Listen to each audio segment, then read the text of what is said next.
Russia opened a new front near Kharkiv, and Ukraine's situation is going critical near Toretsk. It's day 861 of Russia's operation in Ukraine. Let's dive deeper. Starting from Toretsk sector. In our report yesterday, I showed you how Russian forces were able to break through and penetrate the Ukrainian defensive line and captured Avdiivka. At the end, I said this advance has the potential to collapse the entire southern front. Now Russia will try and get Ukrainian forces to withdraw from these fortifications. For that they will advance from both sides and threaten them with encirclement. Yesterday, while editing the report, I received confirmation that Ukrainian forces have already withdrawn from this part. And this is the right thing to do, as they are low on manpower, and Russians are advancing from all sides. In addition, the Eastern Front is also looking very vulnerable. 2 days ago we saw Russian forces penetrating several kilometers and capturing this huge area. In that report I said, Russian forces advancing here will eventually merge with their Sumy bridgehead. So Ukrainian forces in these forested areas will have to withdraw as well. And the latest report confirms this. Since their last advance, Russians have been focusing on this area, which has lots of high-rise buildings. As you know, high-rise buildings and Ukrainian fortifications go hand in hand.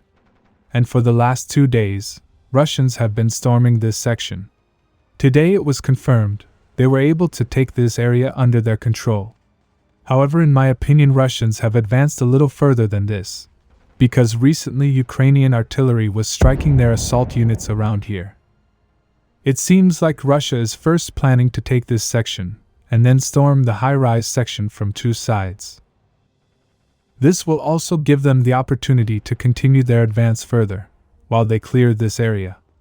And yes, in the confirmed advance, Ukrainians have withdrawn from the forested area. At the Sumy bridgehead, it seems like Russian units have been stuck for at least 4 days. It could be that they are waiting from both the flanks to develop their advance. So now, as both the flanks are developed, we might see reactivation. In my opinion, Ukraine has a much bigger problem on their hands. Furthermore, I think some of the Russian units performing these attacks are the infamous Russian PMC of Bakhmut. Actually, a couple of Russian sources have mentioned this, but I consider it as a rumor. Apparently they are now called veterans. The way they are developing this advance always reminds me of Bakhmut. Anyway, Ukraine should probably redeploy some of their units from Kherson. I don't think Russians will activate the Kherson front anytime soon. Now quickly, if you like my reports, like and subscribe, it helps our channel. Now moving to Sokol. In our yesterday's report we saw how Russian forces captured heights south of Sokol.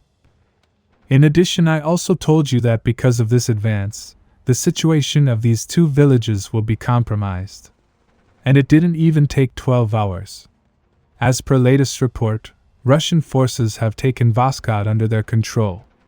Now I think the rest of Avdiivka will also fall in a short period of time, if it has not already. In addition, a little north, Russian forces have started attacking Lozovatsky. Recently they were seen attacking with tanks and BMPs. According to Ukrainian sources, attack was repelled. However, the most interesting news is coming from the northern front. Apparently Russian forces have opened another front west of Lipsy. Some of you may remember, this is the exact same area where Russian DRGs crossed the border around a week ago. However, at that time it was claimed they withdrew the next morning. However, it seems like they are back. Ukrainian sources have reported the entire village has now come under Russian control. There is a possibility that Russians will expand further, but at the moment I don't want to speculate. Subscribe for more frontline updates. Let me know your thoughts in the comments down below.